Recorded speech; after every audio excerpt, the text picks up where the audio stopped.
Some mistakes? They don't just go away. They don't fade. They don't get buried with time. It's been 6 years since that night, 6 years since I became someone I never thought I'd be. And no matter how much I try to move on, it still grips me, like a shadow that refuses to let go. If you've ever felt completely invisible in your own home, if you've ever laid in bed next to someone who was supposed to love you, yet felt like a stranger in your own marriage, then maybe you'll understand why I did what I did. Maybe you'll understand why, when the moment came, I didn't stop it. Because I was tired. Tired of feeling like I didn't exist. Tired of coming home to a man who barely looked at me, barely spoke to me, barely even noticed I was there. Tired of being just a wife, a mother, an afterthought. For 9 years, I convinced myself that love was supposed to fade. That passion was supposed to die. That silence was normal. But then, my boss came along. And everything I thought I knew about control, about boundaries, about who I was, shattered. At first, it was nothing. A conversation. A kind word. A lingering glance that lasted half a second too long. But when you've been starving for attention for years, even the smallest gesture feels like a feast. And when someone finally sees you, really sees you, you don't just feel it. You crave it. And when the moment came, I didn't just let it happen. I wanted it to happen. I told myself it was harmless. That I was just imagining things. That the way he looked at me, the way his voice softened when he said my name, the way my stomach flipped whenever he stood too close, it didn't mean anything. But deep down, I knew better. I knew something was shifting. And I let it. Because when you've been aching for just one moment of feeling wanted, you don't think about the consequences. You don't think about tomorrow. You just let yourself drown in the feeling. And that's exactly what I did.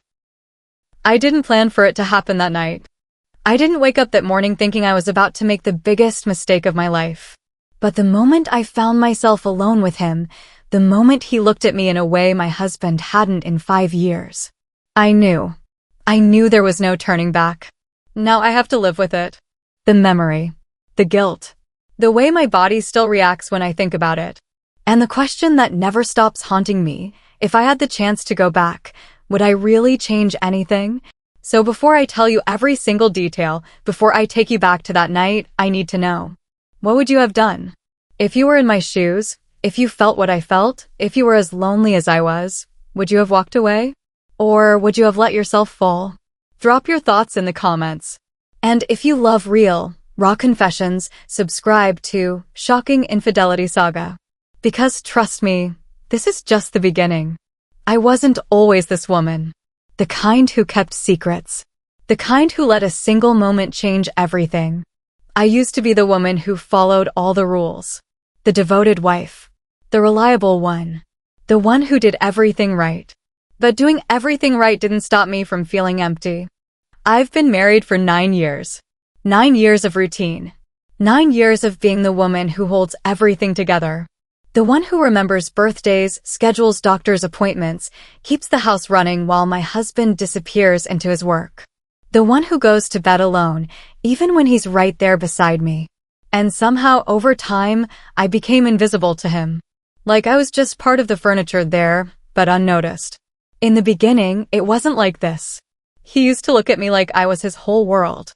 We used to talk for hours, laugh until our stomachs hurt. But somewhere along the way, the warmth faded. The conversations turned into small talk. The passion turned into routine. And I told myself this was normal. That this is what happens in marriage. That love doesn't disappear, it just settles. But settled started to feel a lot like forgotten. And that's when I started noticing him. My boss. I had been working at the firm for 5 years, and from the moment he walked in as the new director, he changed everything. He was confident, powerful, the kind of man who could command a room with just his presence. He had this way of making people want to listen, want to impress him, want to be near him. And I was no different. He wasn't just my boss. He was the first person in years who saw me, who really looked at me when I spoke, who noticed the little things like when I changed my hair or when I was having a bad day. He paid attention in a way my husband hadn't in years. And it was intoxicating. It started out innocent enough. Just casual conversations in the office. Just small smiles across the boardroom. Just harmless compliments. But those harmless compliments started to feel like something else. Like a spark I hadn't felt in so long. Like a reminder that I was still alive. I told myself it was nothing. That I was imagining things. That I was just flattered because it had been so long since anyone had made me feel special. But deep down, I knew better. Because it wasn't just the way he spoke to me. It was the way my body reacted whenever he was near. The way my pulse quickened when he leaned in. The way my breath caught in my throat when his hand accidentally brushed against mine. The way his voice sounded different when he said my name, like it meant something. Like I meant something. And the worst part? I liked it. I started dressing differently. Not for my husband, he wouldn't have noticed anyway, but for work. For him. I told myself it was just to feel confident. Just to remind myself that I was still attractive, still desirable. But if that was true, why did I catch myself waiting just a little too long in the break room, hoping he'd walk in? Why did I start lingering by his office door, finding excuses to ask him questions I didn't really need the answers to? I should have stopped it then. Before it got too far. Before the thoughts in my head turned into something real. But I didn't. Because for the first time in years, I felt wanted. I felt seen. And I wasn't ready to let that feeling go. I thought it was harmless, until it wasn't. It started with a work event. Just another late night at the office. Nothing out of the ordinary, just deadlines, meetings, and the usual corporate chaos. But looking back, I wonder, was it really just another night? Or was it the night that everything was meant to change? The firm had a major project due, and we were all putting in extra hours. The office was buzzing with exhaustion, people drained, shuffling papers, rubbing tired eyes. One by one, my colleagues packed up their things and left, saying their goodnights, leaving behind empty desks and the hum of the air conditioning. Until eventually, it was just me and him. I could have left too. I could have grabbed my bag, walked out the door, and gone home to my husband, the man who barely noticed whether I was there or not. But instead, I stayed. I told myself I was just being responsible, that I was just making sure everything was in order. But deep down, I knew the truth. He was sitting at his desk, typing, his brow furrowed in concentration. I watched him for a second longer than I should have. There was something about the way he carried himself, so sure, so in control. And then, as if he could feel my eyes on him, he looked up. He smiled. Still here. His voice was smooth, warm, like an invitation I didn't yet know I wanted to accept. I shrugged, forcing a smile. Someone has to keep this place running. He leaned back in his chair, studying me, his gaze lingering in a way that made my stomach tighten. You work too hard. I let out a short laugh, shaking my head. That's what happens when you don't have much waiting for you at home. The words slipped out before I could stop them. I hadn't meant to say that. I hadn't meant to expose even a fraction of what I was feeling. But once they were out there, hanging in the air between us, I couldn't take them back. He didn't look surprised. If anything, he looked like he understood. Like he already knew. That's a shame, he said, his voice quieter now. A woman like you should never feel alone. A woman like you. The way he said it, like I was someone worth noticing. Like I was someone worth wanting. I felt my pulse quicken. It was just a conversation, but why did it feel so different? I turned back to my computer, staring at the screen, pretending to be busy. But I could feel the weight of his gaze still on me. The silence between us wasn't uncomfortable, it was charged. Like something unspoken was hanging there, waiting to be acknowledged. Then, he stood up. Walked over. And before I could even process what was happening, he was beside me, leaning down, looking at my screen over my shoulder. You shouldn't push yourself so hard, he said, his voice lower now, closer. And then, his hand. Light. Just the briefest touch against mine as he reached for the mouse. But it stayed there for a second longer than it should have. Just long enough for me to notice. Just long enough for my breath to catch in my throat. I should have pulled away. I should have acted like it was nothing. But I didn't move. I couldn't. Because in that moment, I wasn't thinking about my husband. I wasn't thinking about right or wrong. All I could think about was how long it had been since someone had touched me like that. Since someone had made me feel something. He must have felt it too, because he didn't move either. And when I finally turned to look at him, our faces were closer than they should have been. Close enough that I could see the shift in his expression. The way his jaw tightened. The way his lips parted slightly, like he was about to say something but thought better of it. Sakan stretched into something heavier. Something dangerous. And then, just as quickly as it had happened, he pulled away. Stepped back. Cleared his throat. I should let you finish up, he said, his voice unreadable now. A slight nod, then he walked back to his desk, acting as if nothing had happened. As if that moment, whatever it was, hadn't changed something between us. But I knew it had. I felt it. And when I finally exhaled, I realized I had been holding my breath. It was just a conversation. Just a touch. Just a second too long. But in that second, I knew. This wasn't the end. That night, as I drove home, my mind was a mess. I kept replaying the moment over and over, the way his hand had lingered, the way his voice had changed, the way my body had responded without permission. It had been nothing, hadn't it? Just a second too long. Just an innocent touch. Just a harmless conversation. But if it was nothing, why couldn't I stop thinking about it? By the time I pulled into the driveway, my stomach was in knots. I sat there for a moment, staring at the dark house, dreading what I already knew was waiting for me inside. The same routine. The same silence. The same man who hadn't looked at me, really looked at me, in years. When I stepped inside, the living room lights were dim.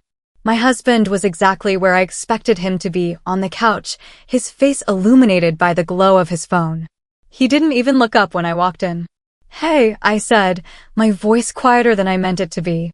Hey, he murmured back, still scrolling. I waited. For what, I don't know. For him to notice the way my hair was slightly tousled from the long day. For him to hear something different in my voice. For him to ask how I was. But he didn't. After a moment, I sighed and set my bag down, walking past him toward the bedroom. The distance between us felt heavier than usual tonight. And for the first time in a long time, I realized I didn't care. I changed into my pajamas, brushed my teeth, climbed into bed. He came in a little while later, still looking at his phone.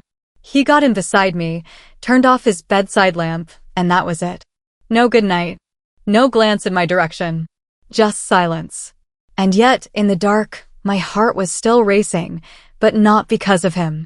I turned onto my side, staring at the ceiling, feeling something I hadn't felt in years. Guilt. Excitement. Confusion. Was it wrong to want to feel wanted?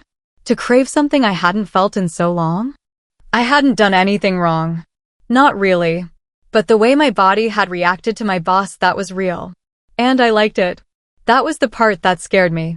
The next morning, I stood in front of my closet, staring at my clothes, hesitating. I had been wearing the same dull, practical outfits to work for years. Safe choices. Neutral colors. But today, I wanted something different.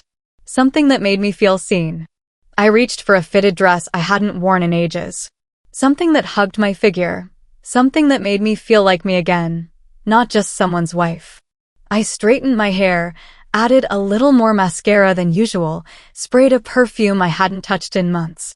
As I checked my reflection, I felt something shift inside me. A spark. A reminder that I was still alive. I walked into the kitchen, half hoping my husband would notice. That his eyes would flicker, that he'd say something. But all I got was a distracted nod before he grabbed his keys and mumbled something about being late for work. And just like that, the last thread of guilt unraveled. Because at that moment, I knew. I wasn't dressing for him anymore. When I walked into the office that morning, I felt different. Confident. Awake. And when I caught his eyes from across the room, when I saw the way his gaze dipped for just a second before meeting mine again, a slow, knowing smile playing on his lips, I knew he noticed. And that was all it took. The line between professional and personal had started to blur. And deep down, I think I had already decided I wasn't going to stop it. It started with a text. Something simple. Something harmless. You handled that meeting today like a pro. Honestly, you're amazing. I stared at the screen, my heart doing something strange in my chest. It wasn't inappropriate. It wasn't flirtatious. But it wasn't normal either. It wasn't something my boss needed to say after work hours. It wasn't something I should have been smiling at like an idiot in my kitchen, phone gripped in my hand, my husband sitting 5 feet away, completely unaware. I told myself not to overthink it. I told myself to leave it alone. But my fingers moved before I could stop them. Thank you. That means a lot. And just like that, the door cracked open. One text turned into 2. Then 3. Then more. Some work-related, some not. He'd ask how my day was, tell me a joke, send a casual, hope you're getting some rest. And every time my phone buzzed, I felt it. The rush. The secret thrill of knowing that someone, somewhere, was thinking about me. I could have stopped it. I could have ignored the messages, could have made it clear that this wasn't appropriate. But I didn't. Because the truth was, I didn't want it to stop. And then came the business trip. A 2-day conference in another city. A luxury hotel booked for all senior staff. Meetings by day, networking by night. It was work. It was just work. But even as I packed my suitcase, I knew I was lying to myself. The flight was uneventful, but my body was humming with anticipation. The kind of nervous excitement I hadn't felt since my early 20s. The kind that made my skin tingle, my stomach twist. I told myself I was being ridiculous. That I was acting like a schoolgirl with a crush. But when we arrived at the hotel, when I stepped into that sleek, dimly lit lobby and saw him standing there, waiting, looking at me in that way of his, like he already knew everything running through my mind, I felt it again. This wasn't just work. And we both knew it. Check-in was smooth, professional. Rooms on separate floors. No cause for suspicion. No reason to feel guilty. But guilt was already creeping in. A quiet whisper at the back of my mind. I ignored it. Dinner was with colleagues, a long table filled with forced laughter and polite conversation. But I wasn't really there. Neither was he. Every now and then, our eyes would meet across the table, a glance that lingered a second too long. A slow sip of wine, a flicker of something unspoken.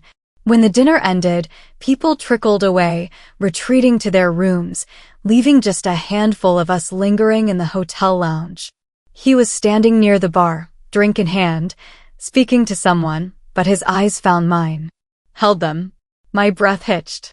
The others were still around. It wasn't just the 2 of us. But in that moment, it might as well have been. I should have said goodnight. I should have turned and walked away. But instead, I stayed. At some point, it was just us. The conversation had shifted, softened. He asked about my life, really asked. Not the polite kind of question that people ask just to be nice, but the kind that made me feel like he actually cared about the answer. Like he actually wanted to know me. And then, without thinking, I told him the truth. That I felt invisible. That I couldn't remember the last time my husband truly saw me. That I didn't know who I was outside of my marriage anymore. I hadn't meant to say it. I hadn't meant to lay my vulnerability out so openly. But once I started, I couldn't stop. And when I finally fell silent, when I dared to look up at him, there was something in his expression that made my breath catch. You deserve more than that, he said, voice low. Steady. Certain. Something inside me cracked. A moment of silence stretched between us. Charged. Dangerous. My pulse pounded in my ears. And then, his hand. Just a light touch, his fingers brushing against mine on the bar. It was so small. So brief. But it felt electric. I swallowed hard, every nerve in my body screaming. This wasn't innocent anymore. We weren't pretending anymore. I needed to leave. Right then. Right there. But I didn't. The elevator ride was an eternity. Just the 2 of us, standing side by side, the space between us too close, too charged. I could feel the heat of him. I could hear my own heartbeat. Neither of us spoke. The air between us was thick, suffocating. My fingers curled into fists at my sides. Every second felt like a choice. Every second felt like a step closer to the edge. And when the doors finally opened to my floor, I hesitated. I turned to him. And for the first time, I saw it in his eyes. He was waiting. One step. That was all it would take. One step, and there would be no turning back. I should have walked away. But deep down, I already knew I wasn't going to. I should have walked away. But I didn't. I stood there, frozen in place, staring at him as the elevator doors began to close. And just before they shut completely, before the moment passed, before I had a chance to change my mind, I moved. My hand shot out, stopping the doors. I stepped forward. Into the elevator. Back toward him. He didn't say a word. He just looked at me, really looked at me, like he had been waiting for this moment just as much as I had. And maybe that was the worst part. That I knew it. That I felt it. That no matter how much I had told myself this was never going to happen, deep down, I had been lying to myself. The doors slid shut again, sealing us in. My heart was pounding so hard I could feel it in my throat. My hands were shaking, my breath coming in short, uneven gasps. I could hear my own thoughts, screaming at me to stop, to think, to leave before it was too late. But his eyes, God, his eyes. They weren't questioning. They weren't hesitating. They were sure. And that was all it took. The soft ding of the elevator broke the silence. His floor. The doors opened, and without looking back, he stepped out. He didn't turn to see if I was following. He didn't have to. Because my feet were already moving. Because my body had already made the choice my mind refused to accept. I followed him down the hall, past a row of closed doors, past a point of no return. He swiped his keycard, the green light blinked, and the door clicked open. A final chance to turn back. A final chance to stop this before it went too far. I stepped inside. The door shut behind me with a soft, final thud. I barely had time to breathe before he was there, in front of me, closer than ever. His presence was overwhelming, suffocating in the best way. My back pressed against the door. His hands braced on either side of me. His scent, his warmth, his everything surrounding me, pulling me in, tearing down whatever resistance I had left. "You don't have to do this," he murmured, his voice deep, low, almost hesitant. Almost. But we both knew that was a lie, because I had already done it. I had already stepped over the edge. And there was no coming back from this. I swallowed, my throat dry, my body trembling. I know. One moment of weakness can rewrite your entire life. His hand moved, slowly, deliberately, his fingertips brushing against my arm, trailing up, sending a shiver through me. My breath hitched. My skin burned. Every single nerve in my body was alive, awake, craving. And then, he kissed me. Soft at first. Tentative. Like he was waiting for me to stop him. Like he was giving me one last chance to walk away. I didn't. I kissed him back. And suddenly, there was no hesitation. No doubt. No space left between us. The kiss deepened, turned desperate, turned undeniable. My fingers tangled in his shirt, his hands roamed my back, pulling me closer, closer, not close enough. Heat surged through me, drowning out every thought, every reason, every consequence. My body pressed into his, needing more, needing everything. And in that moment, there was no past, no future. Just this. Just us. Just the fire, the hunger, the need that had been building for so long, finally breaking free. His lips trailed down my neck, my breath shuddering, my hands gripping him tighter. His name left my lips in a whisper, in a plea, in a way I had forgotten I was capable of saying someone's name. And then, everything faded. The guilt. The doubt. The world outside this room. Until there was nothing left but him. The morning light hit my face before I even opened my eyes. I could feel it warm, blinding, unforgiving. My head was heavy, my body tangled in unfamiliar sheets. For a brief, fleeting second, I forgot where I was. And then, it hit me. I wasn't home. The realization slammed into me like a wave, sharp and suffocating. My stomach twisted as my eyes flew open, my breath caught in my throat. The hotel room was quiet, except for the faint sound of the city outside. The air smelled of him, faint traces of cologne, of warmth, of everything I had let happen. And then, there he was, lying beside me, his chest rising and falling in slow, steady breaths. Peaceful, unbothered, as if what we had done hadn't just unraveled something inside me, as if I wasn't drowning in the weight of it already. I sat up, pulling the sheets around me, my hands shaking. The guilt came first, slamming into me all at once. But underneath it, tangled deep inside, was something else. Something I didn't want to admit. I had liked it. Every second of it. And that terrified me. I needed to leave. I needed to get out of this bed, out of this room, out of this mess before reality caught up with me. Before I had to look him in the eye and face what I had done. I moved carefully, trying not to wake him as I slipped out of bed, grabbing my clothes, pulling them on with shaky hands. My heart pounded so loudly I was sure he'd hear it. But just as I reached for my shoes, his voice stopped me. "You don't have to run." I froze. Slowly, I turned. He was watching me now, propped up on one elbow, his expression unreadable. Not regretful. Not smug. Just knowing. I swallowed hard. "I have to go." He didn't try to stop me. He just nodded, his gaze never leaving mine. And then, just as I reached for the door, he said it, the words that would stay with me long after I left. Last night was unforgettable. But what now? I had no answer. The hallway felt too bright, too open, like it knew my secrets. I forced myself to walk calmly, to act normal, but inside, I was spiraling.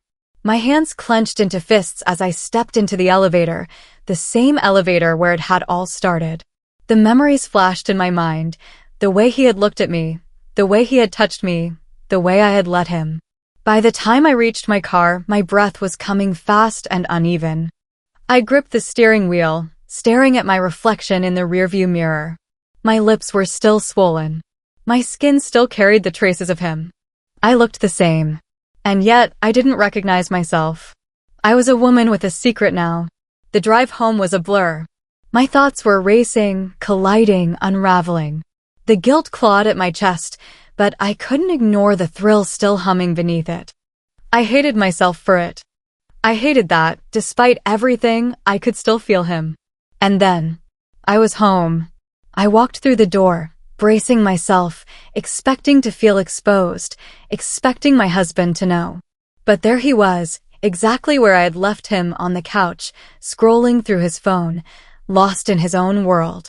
He glanced up for half a second. Hey, that was it. Just hey. No questions.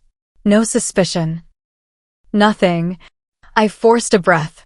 Hey. I dropped my bag, walked past him, and waited. Waited for something, anything that would tell me he could see me. That he could feel the shift, the difference, the betrayal hanging thick in the air between us. But he didn't. He just went back to his phone. And in that moment, I realized something that hit me harder than the guilt ever could. I had just done the worst thing a wife could do. I had just crossed a line I could never uncross. And my husband? He hadn't even noticed. That should have made me feel relief. It should have made me want to fix things, to fight for us, to erase what I had done. But instead, all I felt was emptiness. Because for the first time in years, I had been seen. I had been wanted. And now, as I stood there, staring at the man I had promised forever to, I felt nothing at all. Then, my phone buzzed. I didn't have to look to know who it was. And still, I reached for it. The weight of it didn't hit me all at once. It crept in, slow and suffocating, wrapping itself around me piece by piece. The morning after, I told myself I could move past it, that it was just a mistake, a moment of weakness, a lapse in judgment. But mistakes don't leave fingerprints on your skin. Mistakes don't linger in your thoughts long after they're gone. Mistakes don't make your pulse race every time your phone buzzes, wondering if it's him. I told myself I wouldn't reply, that I had already done enough damage, that I needed to bury this, to erase it from my life before it swallowed me whole. And yet, I read the message again, over and over. Last night was unforgettable. But what now? I never answered. I deleted the text. I went about my day, pretending nothing had changed. But it had. I had. And no matter how much I tried to act normal, I couldn't ignore the truth clawing at the edges of my mind. I couldn't undo what happened. I avoided him at work. I took different routes through the office, skipped meetings when I could, made excuses to stay buried in my workload. But no matter how much distance I tried to create, it didn't matter. Because he was there. Every time I walked into the building, I felt his presence before I even saw him. Every time I turned a corner, I wondered if he'd be there. Every time I spoke to him in passing, professional, distant, controlled, I knew we were both lying. The tension was unbearable. In meetings, I could feel his eyes on me. When he spoke to me, his voice was perfectly neutral, but there was something beneath it. Unknowing, a restraint, a reminder that we had crossed a line we could never erase. And then there was my husband, the man I had betrayed, the man I had come home to, sat across from, shared a bed with, after giving another man a part of me that was never supposed to be shared. He still hadn't noticed. I thought that would be a relief. I thought it would make this easier. But instead, it made the resentment grow. Because how could he not see it? How could he not feel it? I had done the worst thing a wife could do, and he was still oblivious. How had we become this? How had we gone from two people who once couldn't keep their hands off each other to this distant silence? To this indifference? He still kissed me goodbye in the mornings. A habit, not an affection. He still asked how my day was, not really listening to the answer. He still touched me in passing, the kind of touch that meant nothing. And I hated it. Because I knew now what it felt like to be touched by someone who wanted me. I knew what it was like to have someone look at me like I was more than just there. And that was the moment I realized the most terrifying truth of all. I wasn't just sorry for what I had done. I was sorry that it was over. I was sorry that I had tasted something I couldn't have. That I had felt something that was never meant to be mine. That for one night I had been wanted, desired, seen, and now I had to go back to a life where I was invisible again. I told myself I felt guilty. That I regretted it. That I wished I could take it back. But if that was true, why did I still crave it? Why did I still crave him? So now you know. Now you've heard every moment, every mistake, every thought that's haunted me since that night. And I have to ask, what would you have done? If you were in my shoes, if you felt what I felt, if you had spent years starving for attention, aching to feel something, would you have walked away? Or would you have let yourself fall? And if you had crossed that line, stepped into that hotel room, given into that desire, what then? Would you have confessed? Or would you have buried it deep, pretended it never happened, carried the weight of it in silence? Tell me. Be honest. Would you have been stronger than me? Drop your thoughts in the comments. I need to know I'm not alone in this. And if these stories make you think, if you crave the kind of truth people are too afraid to admit, then subscribe to Shocking Infidelity Saga. Because trust me, there are more stories out there that will leave you speechless. Loneliness can make you reckless. Desire can blind you. But at what cost? I thought I was in control. I thought it was just a moment, just a mistake, just something I could move past. But some moments don't stay in the past. Some moments change you forever. I crossed a line that night. And whether I regret it or not, I can never uncross it. Some choices you can't take back. Some secrets never stop whispering in the dark. Some memories refuse to let you go. So, I'll ask again, was it worth it?